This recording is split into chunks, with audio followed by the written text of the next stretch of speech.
El crimen que conmocionó a la Argentina, el caso de Fernando Báez Sosa. Era la madrugada del 18 de enero de 2020 en Villa Gesell, un balneario argentino sinónimo de verano, diversión y juventud. En menos de un minuto, 50 segundos para ser exactos, la vida de un joven con un futuro prometedor se apagaría para siempre, un grupo de amigos se convertiría en un grupo de asesinos, y un país entero se vería forzado a mirar en el espejo de su propia violencia. Este es el caso de Fernando Báez Sosa, un crimen que quedó grabado a fuego en la memoria colectiva no solo por la hazaña del ataque, sino por el inquietante misterio de cómo un altercado trivial pudo desatar una furia tan letal y coordinada. Fernando José Báez Sosa nació en Buenos Aires, Argentina, el 2 de marzo de 2001. Era el único hijo de Silvino Báez y Graciela Sosa, un matrimonio de inmigrantes paraguayos originarios de Carapeguá. Su padre trabajaba como portero y su madre como cuidadora de ancianos. Fernando fue un estudiante aplicado que asistió al Colegio Marianistas de Caballito gracias a una beca. Se graduó con un bachiller orientado en Humanidades y Ciencias Sociales a fines de 2018 y, tras completar el ciclo básico común, ingresó a la carrera de Derecho en la Universidad de Buenos Aires. Su madre recordaría después que Fernando admiraba a un abogado mediático quien, en un giro del destino, terminaría representando a la familia en la búsqueda de justicia por su muerte. Tenía una novia, con quien estudiaba y con quien llevaba una relación que estaba a punto de cumplir 10 meses. Fernando era, en muchos sentidos, el ejemplo del hijo de inmigrantes que, a través del estudio y el esfuerzo, aspiraba a ascender en la escala social. El jueves 16 de enero de 2020, Fernando Báez Sosa llegó a Villa Gesell para pasar unos días de vacaciones con un grupo de amigos del colegio secundario y su novia. Se alojaron en un hostel del centro de la ciudad. Paralelamente, un grupo de 11 jóvenes, la mayoría oriundos de la ciudad de Zárate y que se conocían por jugar al rugby en el Club Náutico Arsenal Zárate, también se encontraba de vacaciones en Villa Gesell. 10 de ellos alquilaban una casa juntos. Este grupo, que sería luego conocido en los medios como los rugbyes, tenía antecedentes de involucrarse en peleas y actitudes violentas. En la madrugada del sábado, 18 de enero, alrededor de la 1:30 de la mañana, Fernando y sus amigos llegaron a la discoteca Lebrique. Aproximadamente a las 3 de la mañana, el grupo de los rugbyes también arribó al mismo lugar. Para las 4:30 de la mañana, el local se encontraba abarrotado. En medio del tumulto, se produjo un roce entre los dos grupos que derivó en una discusión verbal. Testimonios y la sentencia posterior indicaron que, en el interior del boliche, Fernando Báez Sosa le propinó un golpe en el estómago a uno de los rugbyes, que lo derribó al suelo. Como consecuencia, el personal de seguridad de Lebrique decidió expulsar a ambos grupos del establecimiento. Mientras Fernando y sus amigos aceptaron la decisión y salieron pacíficamente, los jóvenes de Zárate lo hicieron visiblemente alterados. Una vez fuera, Fernando y 12 de sus amigos decidieron esperar frente a la discoteca, comprando helados y aguardando a que saliera el resto de su grupo. No imaginaban que la espera sería breve y fatal. A las 4:44 de la mañana, apenas 10 minutos después de la expulsión, el grupo de rugbyes llevó a cabo un ataque coordinado. 2 de ellos fueron los primeros en atacar a Fernando, uno por el frente y otro por la espalda. Simultáneamente, otros 4 integrantes del grupo agredieron a los amigos de Fernando para impedir que intervinieran. El ataque se centró en Fernando, quien cayó al suelo bajo una lluvia de puñetazos y patadas. Al menos 5 de los jóvenes lo patearon repetidamente en la cabeza y el cuerpo, incluso después de que hubiera perdido el conocimiento. La escena fue capturada en parte por uno de los agresores, quien utilizó su teléfono celular para grabar los primeros momentos de la agresión antes de unirse activamente a la golpiza. En los videos se puede escuchar a uno de los rugbyes gritándole a Fernando que se pare y luche. También se oyen insultos racistas. Uno de los atacantes fue escuchado llamando a Fernando negro de mierda, y otros testigos reportaron haber oído frases similares.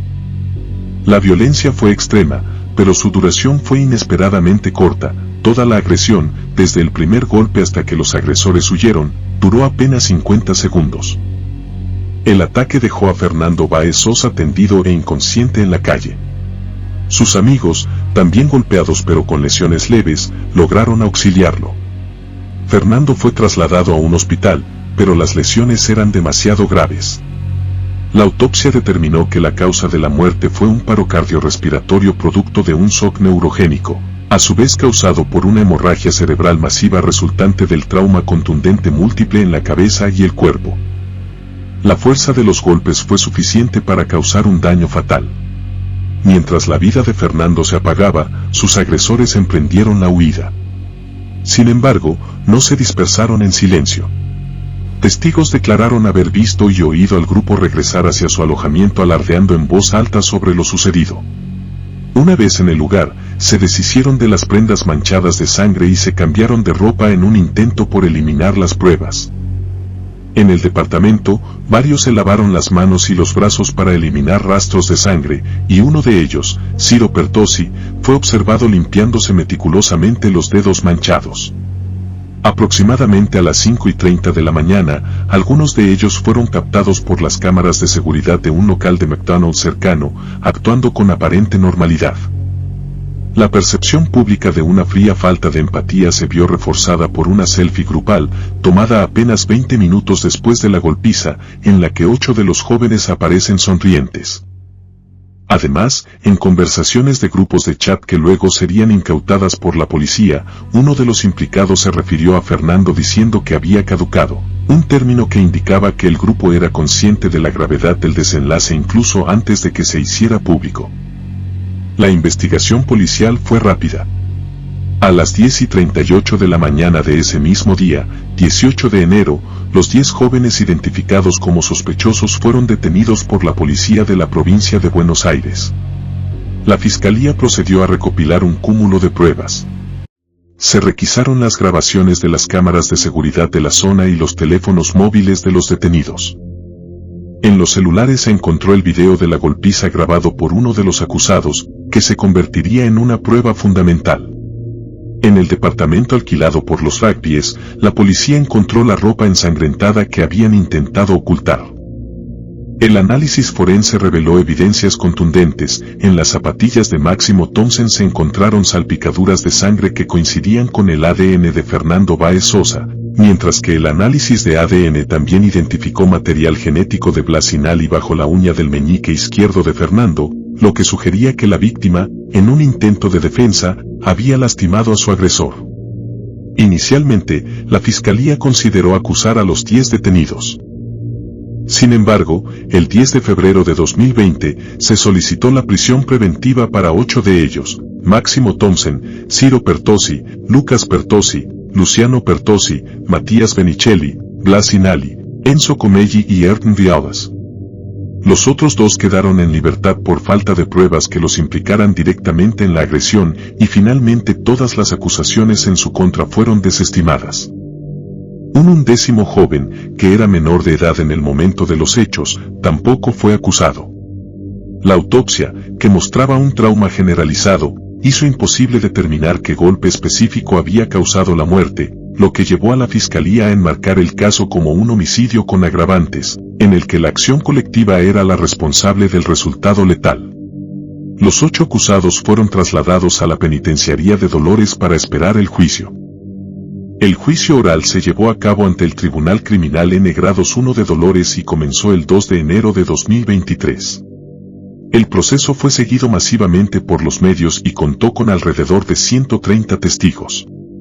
Los padres de Fernando, Graciela Sosa y Silvino Báez, se constituyeron como querellantes y fueron representados de forma honoraria por un reconocido abogado penalista.